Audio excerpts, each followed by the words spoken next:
Hey everybody, Ira Miller here with Homes Around the Village's YouTube channel. And listen, we're doing a little podcast here today. We have Jeff and we have Loretta, but Loretta's kind of sitting over to the backside. She didn't want to be on camera, which not everybody does, so I get that. That's not a problem. But Jeff was gracious enough. He's in town.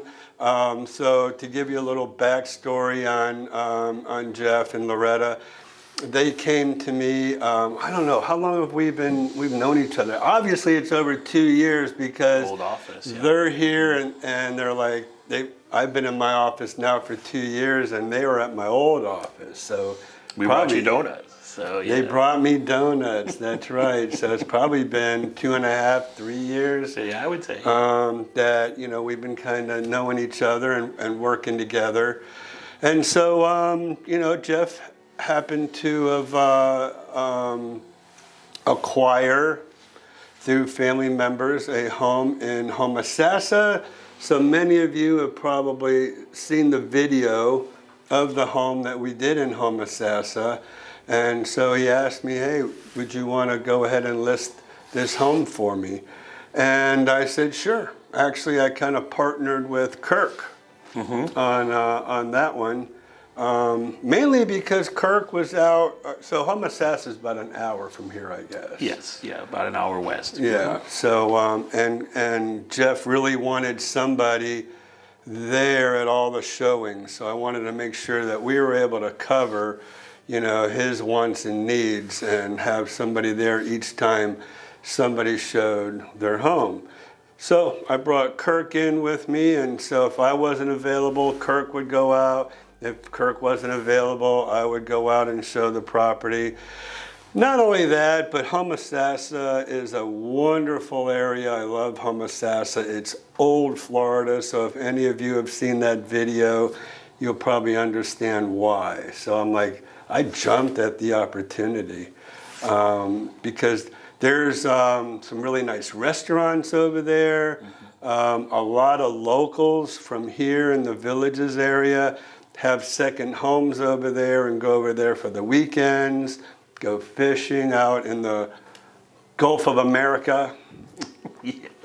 And so first time I got a chance to say that.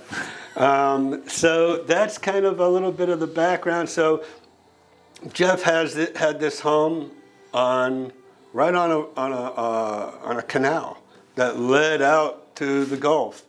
And so awesome home. Man, if I had the money, I would have bought that home because it was perfect. It had a 2-car garage and it needed some renovating, but hey, that's what I do now, right? So not only am I a realtor, but home renovator. So I would have jumped at the chance, but at the time, we weren't in the position to purchase that home. And so I would say, what did you think of your experience with Kirk and I and how we kind of partnered and helped you out on that one? Well, it was great. I really appreciate it. You and Kirk did a great job. And like you said, I was concerned, I wanted someone there, to keep an eye on the property when it was being shown. Just because, we had a lot of our, personal belongings there. It wasn't an empty home, and so I was, just wanted to be on the safe side that, nothing disappeared. If you just don't know, and sometimes realtors just, other ones might not be so, careful, attentive, right, and just might give the passcode or something to someone, and maybe they might not lock the door after they leave or leave all the lights on, things like that. So.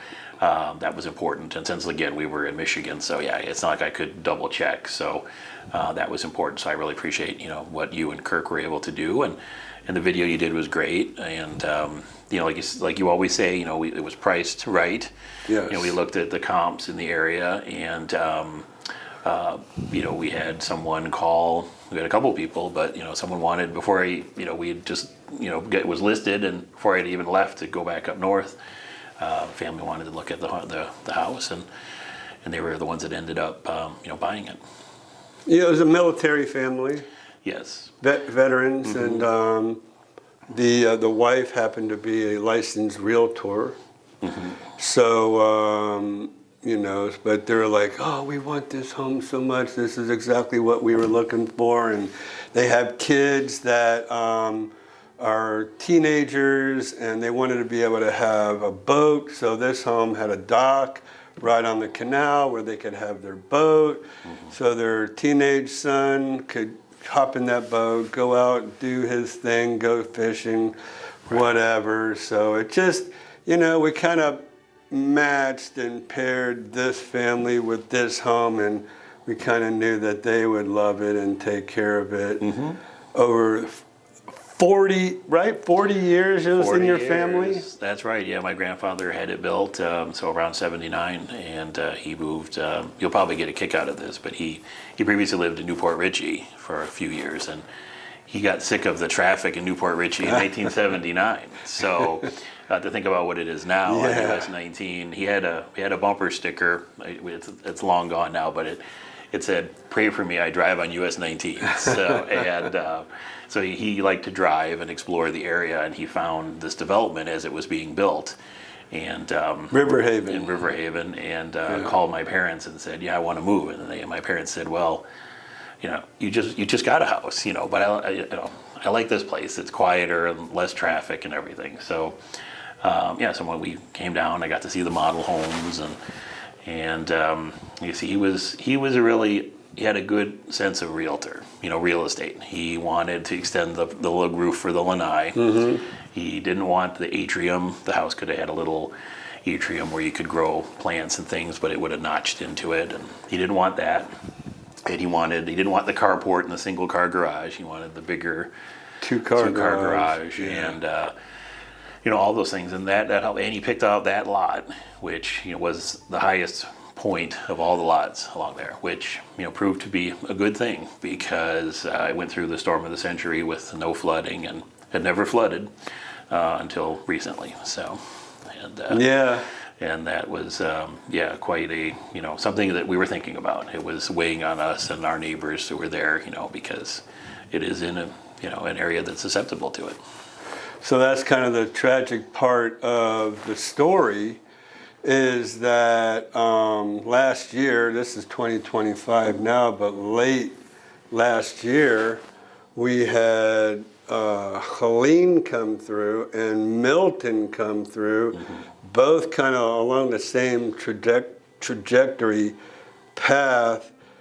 And you know, and Jeff always told me, we've had this home for 40 years. It's in the highest spot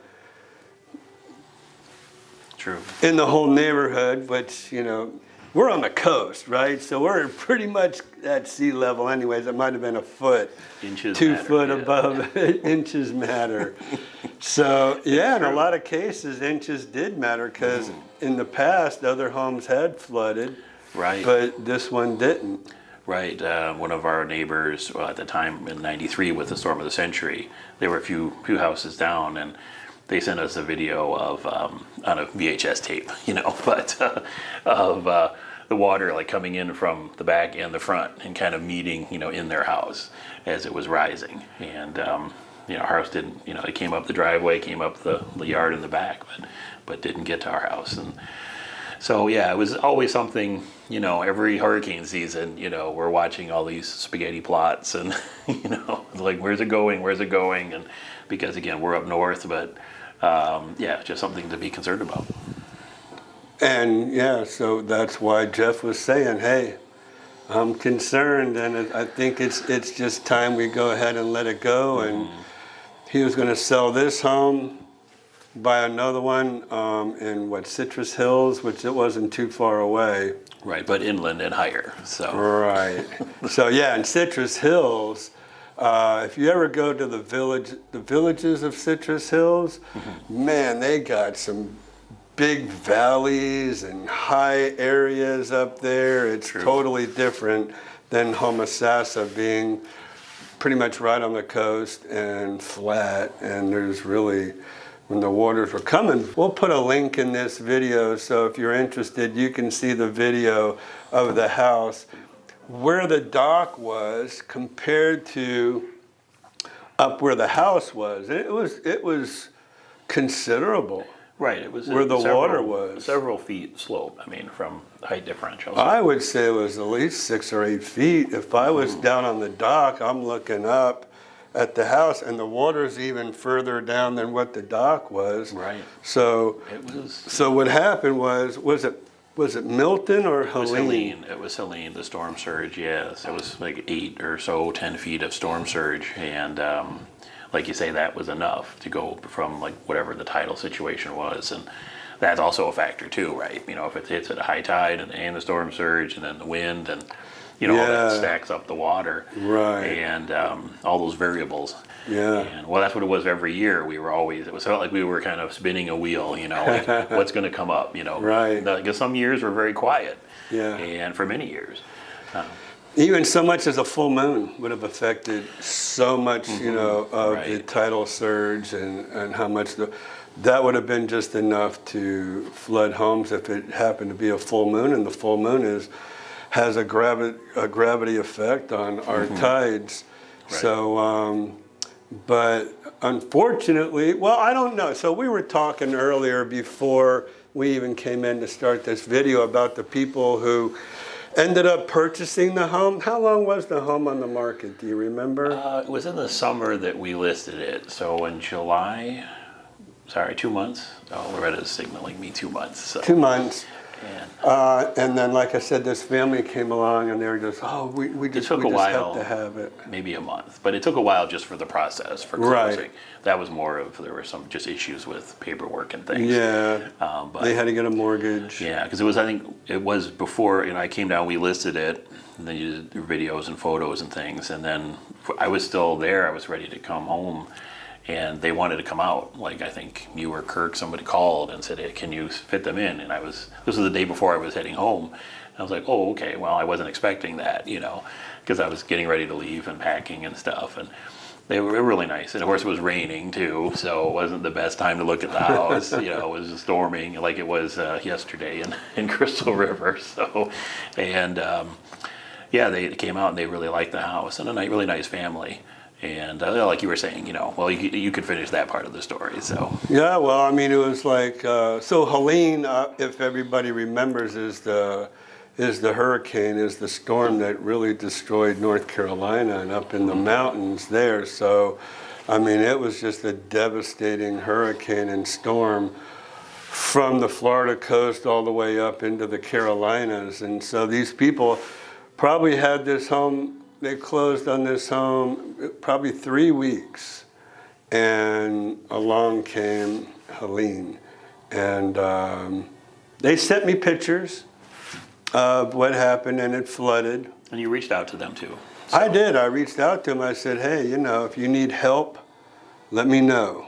I'd be happy to come out, because they had to cut their drywall up about this high, probably about 3 feet high, because of all the water that came in. When you have a flood due to a storm and it's in your house, the water will seep through the drywall, so you have to really cut it up pretty high, just so you don't have any mold growing, behind that wall.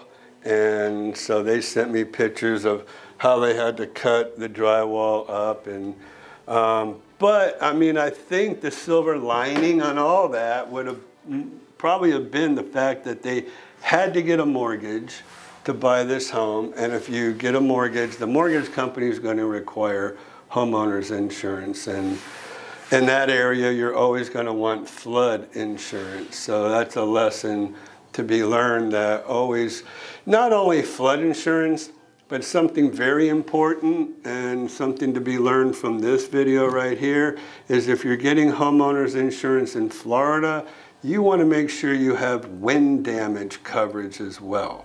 Because what that does is, if, let's say, a tree limb in a hurricane or bad storm comes through your window, and then the rains flood your home because of that open window from that tree limb, and you only have flood insurance, the insurance company is not going to cover it. They're going to say, hey, that was from wind damage. And if you don't have wind damage coverage, they're going to say, sorry. So make sure in your coverage you have a rider on your homeowner's insurance policy that covers not only flood but wind damage. So a lot of insurance companies won't tell you that. You won't hear that a lot, but make sure if you get anything out of this podcast here, it's to get wind damage coverage with your policy. So I'm pretty sure they were covered. I'm not 100%. I can't remember, to be honest with you, but they're saying, no, we have it. You know, we've got our kids that are helping us. But in those cases, all your bottom cabinets are gone. Your carpet or whatever flooring you have is pretty much ruined and needs to be. And I guess the worst part about the whole thing is they did a lot of the work themselves, but it's hard to get trades, construction trades, when you have such a wide range of damage in an area. That's going to be your biggest hurdle, is trying to get somebody to come out.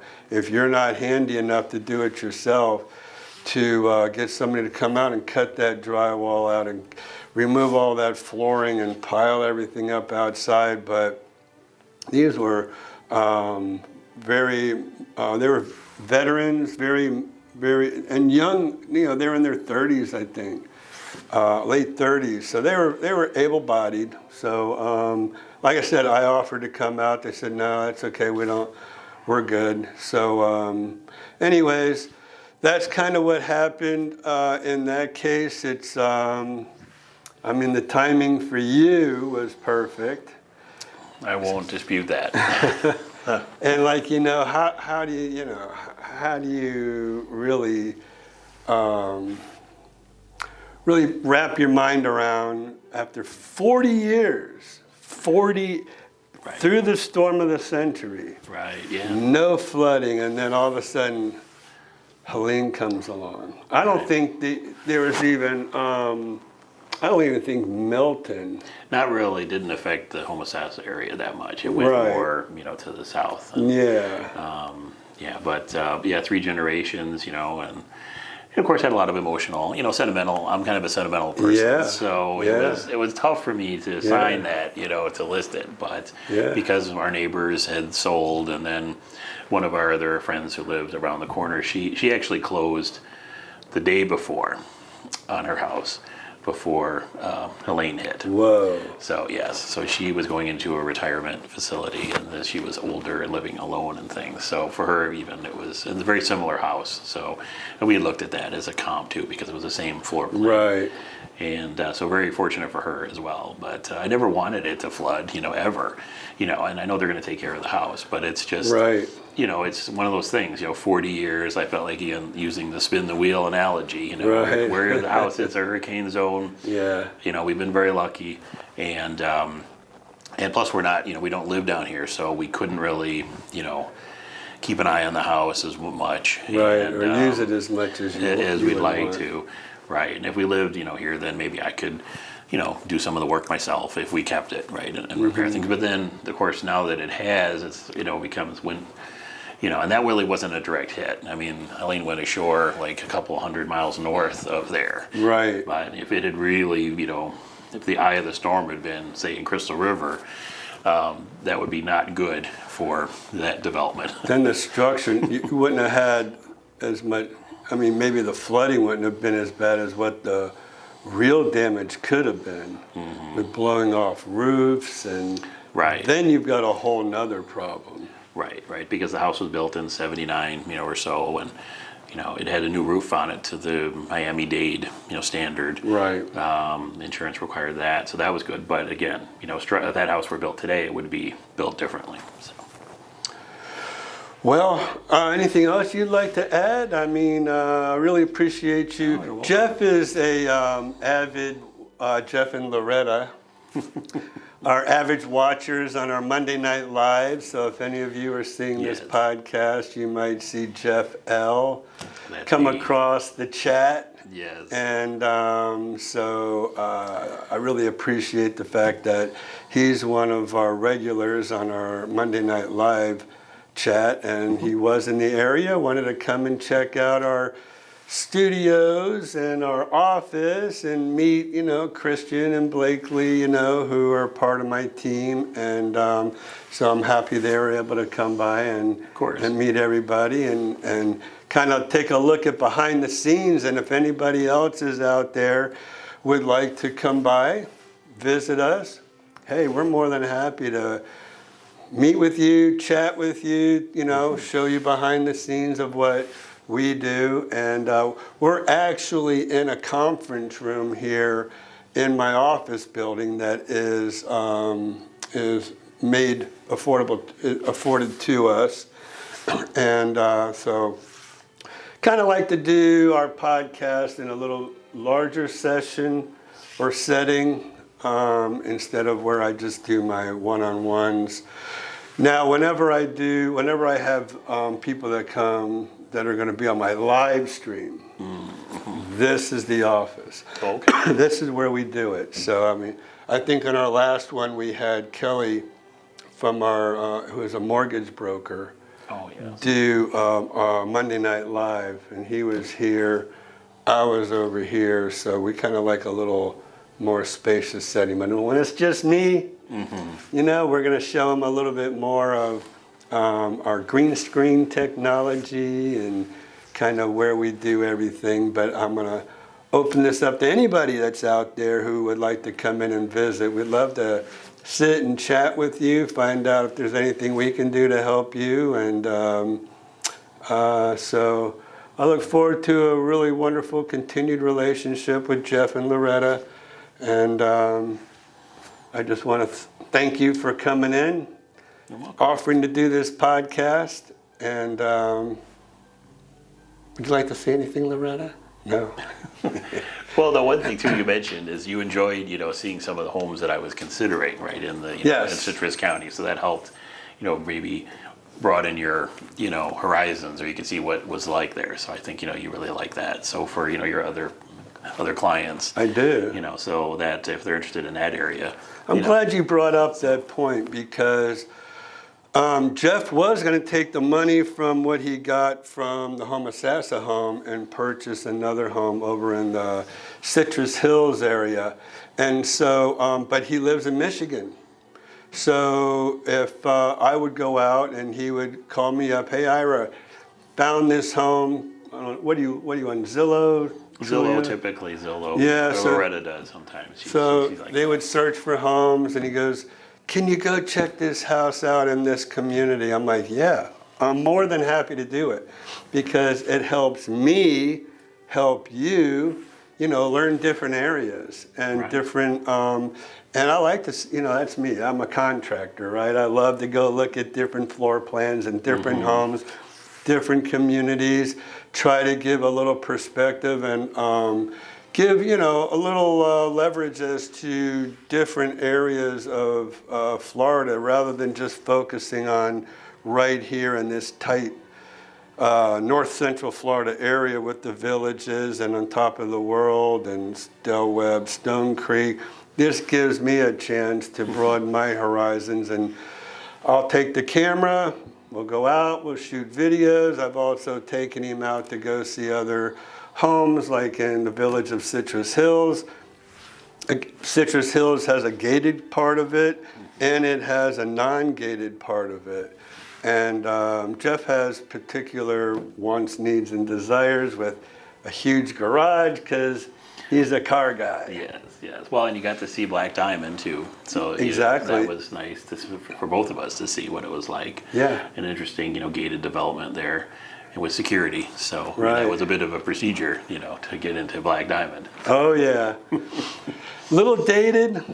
Yes, yeah. But I came up with my ideas of, hey Jeff, I would move this wall and get rid of that and do this and do that, and so that's fun to me. Well, yeah, you're analyzing everything, and whereas you have those unique skills, which isn't that common. So you need to, you do promote that, but I think that's an important tool in your toolbox that.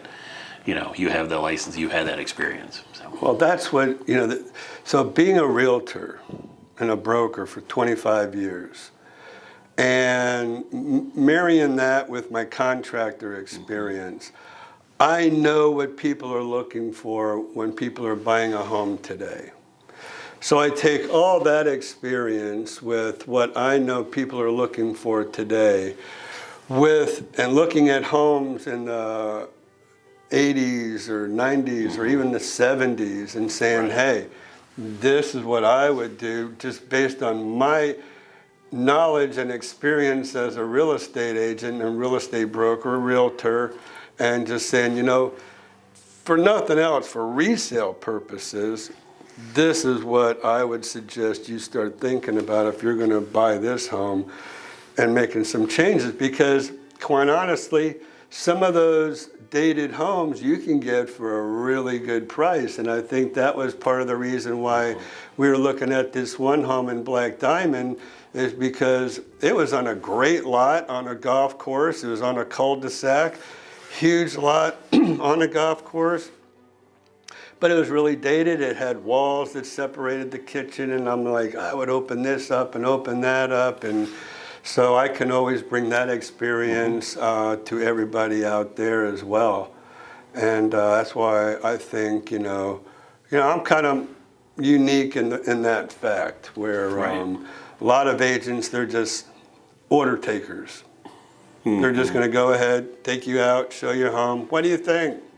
Well, I think it's kind of dated. Yeah, okay, well, you can maybe change the counters or the cabinets or whatever, but they're not really given the advice of what it would take really to change the home, to make sure that if you ever go to resell it at any point, that you're going to not have a problem getting it sold, and it meets today's standards, which is really what you want to look for if you're ever going to be out there renovating a home. But there's a lot of great prices out there for, like we saw, and so I appreciate, don't ever think like, a lot of people say, well, I don't want to waste your time.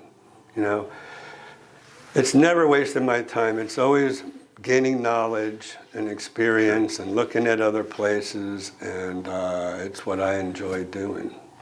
Great, So, yeah, we appreciate it. I'm glad you brought that up. You're welcome. Thank you for doing that. All right, well, we're going to wrap it up. And once again, I want to thank Jeff. We'll see Jeff on Monday nights, hopefully. And go ahead and give us a chat and let us know.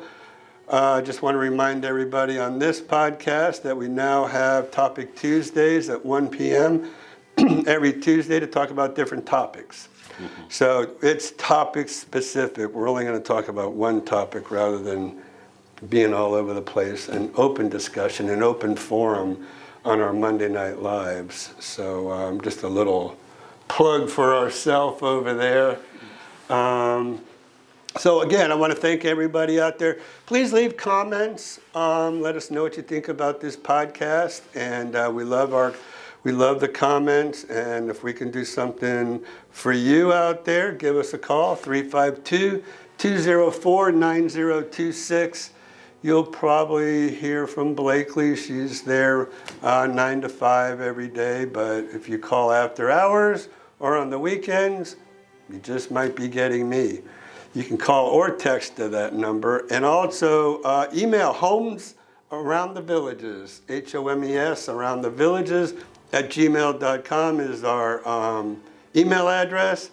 And if there's a home out there that you're interested in, that you would like a video on, just call us, text us, email us. We're here for you. We'd love to go ahead and do that, just like we did for Jeff and Loretta. All right, y'all. Thanks so much for watching. Thank you, Jeff. Appreciate your participation and coming and seeing us. Thank you for having us. Okay. See you, everybody.